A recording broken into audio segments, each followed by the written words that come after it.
Demain, dans le projet d'aménagement du port, nous pouvons libérer de l'espace sur la totalité de l'Estac, mais aussi, je dirais, entre le nouveau siège qui sera accolé aux terrasses du port et le MUSEM.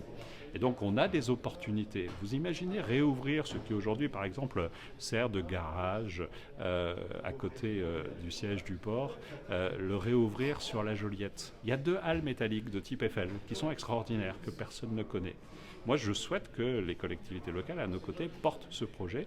Et je pense que nous devrons ouvrir le port tout en gardant une activité portuaire. Ce qui a été fait sur les terrasses du port est particulièrement intéressant. Les terrasses du port sont venues sur l'emprise du port sans empêcher l'activité portuaire.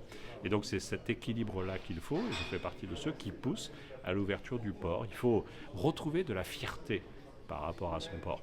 Mais j'entends aussi que la plupart des Marseillais, quand vous les interrogez, nous avons fait un sondage sur ce sujet, sont attachés au port et à l'activité du port, quand d'autres stigmatisent le port et s'en servent comme un objet politique de contestation. Non, le port est un acteur économique majeur, c'est un acteur économique responsable, c'est un acteur économique innovant, notamment sur l'électrification à quai. Nous faisons partie des 15 ports au meilleur niveau d'électrification dans le monde, et nous devons aller plus loin encore, et nous le faisons.